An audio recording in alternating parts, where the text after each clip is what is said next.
من يهده الله فلا مضل له ومن يضلل فلن تجد له وليا مرشدا، وأشهد أن لا إله إلا الله وحده لا شريك له، وأشهد أن سيدنا ونبينا محمدا عبده ورسوله صلى الله عليه وعلى آله وأصحابه وعلى سائر من اقتفى أثره واتبع هديه بإحسان إلى يوم الدين. وبعد، وعنوان لقاء اليوم: فكلوا مما أمسكن عليكم.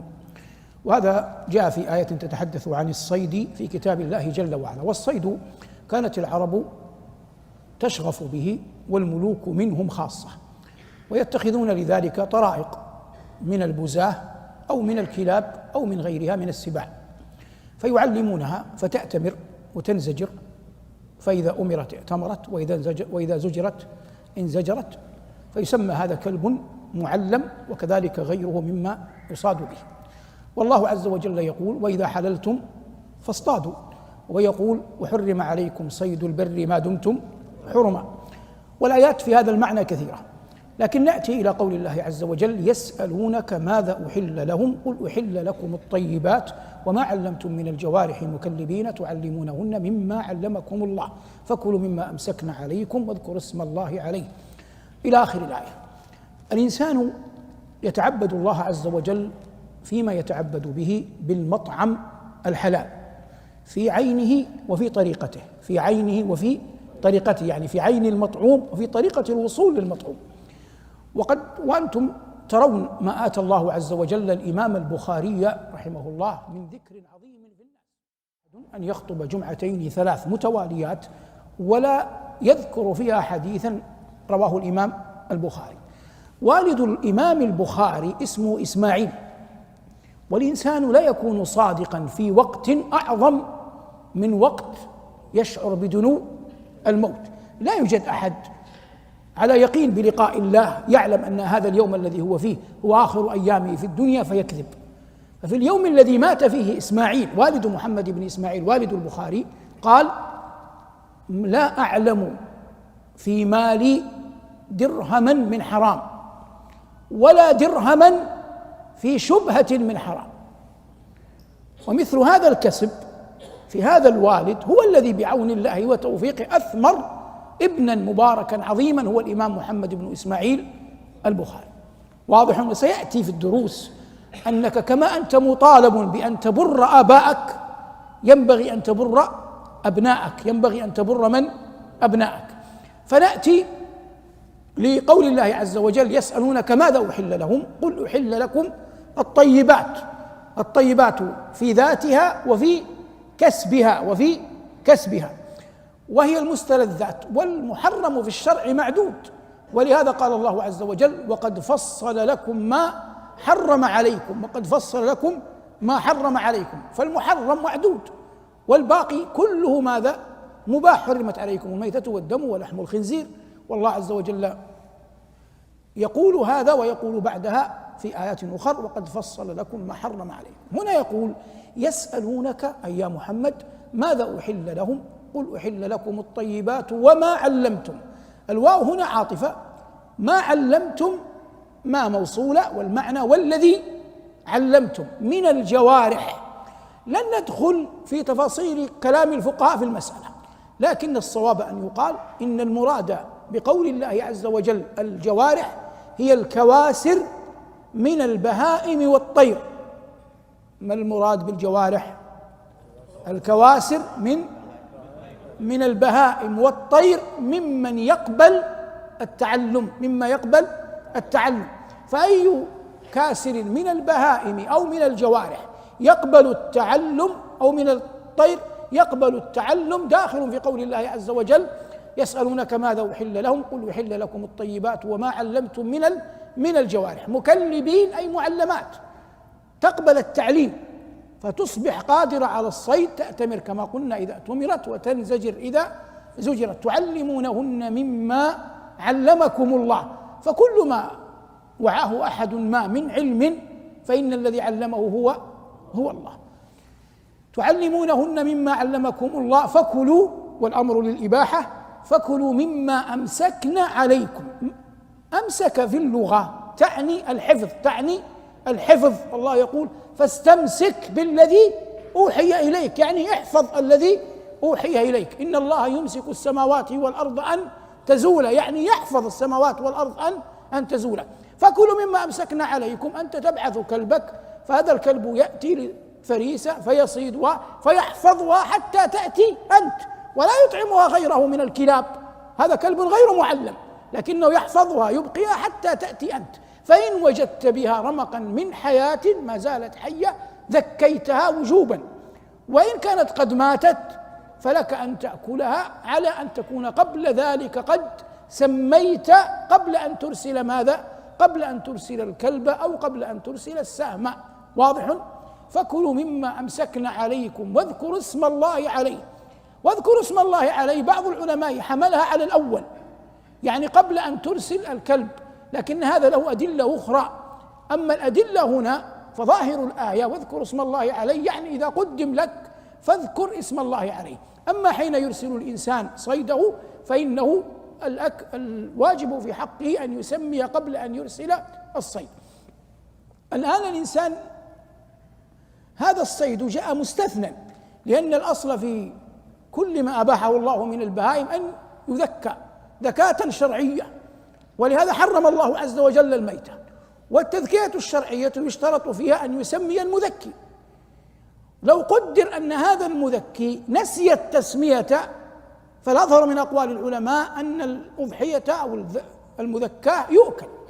لكن لو قدر أن هذا الذي أرسل الكلب أو أرسل السهم لم يسمي، فالصواب أنه لا يحق له أن يأكل، لأن القضية كلها مبنية على استثناء. هو الصيد نفسه في أكله هو استثناء خارج عن قضية الذكاء، خارج عن قضية الذكاء.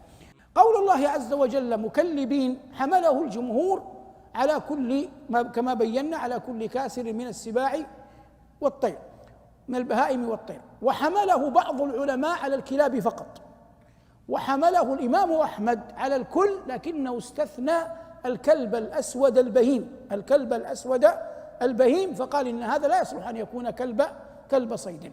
والجمهور على أن كل كلب وكل طير كل سبع يقبل أن يعلم يصبح كلب صيد لعموم الآية. فكلوا مما أمسكنا عليكم واذكروا اسم الله عليه. هذا كله ما يتعلق الآن بالصيد من الناحية الفقهية. يبقى من الناحية اللغوية. من الناحية اللغوية العرب دقيقة في كلامها. إذا أخذنا أصل كلام العرب لا مجازه، فإنهم يفرقون في كل ما يمكن أن يقع منه أذى. نبدأ بالحية وهي عدو لنا. الحية بماذا تؤذي؟ بفمها. بماذا؟ بفمها. فإذا الحية عياذا بالله عافانا الله وإياكم يقال في حقها لدغ، يقال في حقها لدغ لسببين. لكم سبب؟ لسببين. السبب الأول أنها تضر بفمها، والأمر الثاني أن هذا الفم فيه سم، أن الفم فيه سم، فما كان في فمه سم ويؤذي بفمه يسمى لدغ. العقرب على الضد، لا تؤذيك بفمها، تؤذيك بمؤخرها، تؤذيك بذنبها بمؤخرها. واضح؟ وتجتمع مع الحية في السم، تجتمع مع الحية في السم، لكن الطريقة تختلف، الحية بفيها وهذه بمؤخرها. فلا يقولون في العقرب لدغ، يقولون في العقرب لسع، يقولون في العقرب لسع. فيقال عافانا الله وإياكم زي فلان من الناس لدغته حية أو لسعته عقرب. والنبي عليه الصلاة والسلام قال اللهم إني أعوذ بك أن أموت لديغا أو غريقا أو حريقا. ولم وتعوذ من لسع العقرب، لكنه لم يكثر، لأن العقرب لا تكاد تترك أحدا. وفي الأثر أنها قال لا تدع نبيا ولا غيره. فسلطة العقرب أعظم من سلطة الحية. لكن أنا أفرق الآن، ما أتكلم لغويا، أتكلم ماذا؟ لغويا. يأتي دواب تؤذي بفيها مثل الحية، لكنها ليست من ذوات السم، مثل الذئب، مثل الأسد، مثل النمر، فهذا ليس في فمه سم، لكنه مثل الحية يؤذي بفيه. فهذا لا يقال لدغ، يقال نهس أو نهش. يقال ماذا؟ نحس أو نحش. واضح الآن؟ لأنه يريد استخراج اللحم. الحالة الرابعة من يؤذي بفمه وليس فيه سم ولا يريد استخراج اللحم، وإنما إما أذى أو أن يدافع عن نفسه، إما أذى أو أن يدافع عن نفسه، مثل بني آدم، فأحيانا يؤذي بأسنانه، فهذا يسمى عض. ويوم يعض الظالم على يديه يسمى عض. حتى في الدواب كالناقة مثلا يسمى هذا ماذا؟ عض. إذا الزمان يعني الدهر، إذا الزمان تغير على بعض الناس إن صح التعبير، يعني افتقر وأتته مهالك، فيقال عضه الدهر، عضه الزمان، لكن ما يقال عض بالضاد، يقولونها عض بالضاء أخت الطاء، يفرقون ما بين عض بني آدم وعض الزمان أو الدهر. قال جرير يخبر عبد الملك بن مروان: وعض زمان يا ابن مروان لم يدع، وعض بالضاء، وعض زمان يا ابن مروان لم يدع، يستعطف عبد الملك بن مروان في أن يعطيه شيئا ويخبره أن الزمان تغير عليه. هذا من الناحية اللغوية. نعود للآية. يقول ربنا: يسألونك ماذا أحل لهم قل أحل لكم الطيبات وما علمتم من الجوارح مكذبين تعلمونهن مما علمكم الله. هذا الصيد ينقسم إلى قسمين: صيد بر وصيد بحر. في صيد البحر لا نحتاج إلى هذا كله، وحتى المحرم أحل الله عز وجل له صيد البحر. وأما صيد البر فقد حرمه الله على المحرمين ونحتاج إلى ذلك كله. العرب قديما كانت تثير الصيد، يعني تحركه حتى تصيده. بماذا كانوا يصيدون؟ بالآلة. الآن دعك من الجوارح بهيمة وطيرا، ما الوسيلة التي عندهم؟ قولوا: السهم يضعونه أين؟ في القوس. القوس تمسك باليدين، يد تمسك القوس ويد تمسك السهم. واضح الآن؟ كانوا يثبتون القوس على ما يظهر باليمين ويرمون باليسار. واضح الآن؟ يعني يمسك القوس هكذا ثم يرمي. إذا وقف هكذا وجاء الصيد من الشمال إلى اليمين فإنه يستطيع أن يرميه. واضح الآن؟ وهو واقف والصيد قد أثير، فمرت بقرة الوحش من يساره إلى اليمين فأخذت جهة اليمين، فهذه يتفاءلون بها. لماذا يتفاءلون بها؟ لأنه لا تكلفه شيئا وهو واقف يرمي. واضح الآن؟ لكن لو أن الصيد أثير فجاء من جهة اليمين إلى جهة اليسار فإنه لا يستطيع أن يرميها حتى يلتفت، حتى يصبح فيه شيء من الاعوجاج، فيسمونها بارحة ويتشاءمون بها. قال قائلهم: ولا السانحات البارحات عشية أمر غراب البين أم مر أعضب. فكانوا هذا من وجود أمورهم في الجاهلية، ويسمى هذا كله طيرة، يسمى طيرة. حتى الطير عندما يمر، فإذا مر الطائر وهو من الشمال إلى اليمين يسهل عليه رميه، لكنه لو مر الطير من اليمين إلى الشمال هو يتشاءم به وقد لا يخرج من بيته، لكن سيكلفه كثيرا حتى يرميه على عادتهم في ذلك الزمان. والقرآن والسنة والدين جاء بعد ذلك. ماذا حصل؟ ألغى النبي عليه الصلاة والسلام وأبطل التشاؤم وأبقى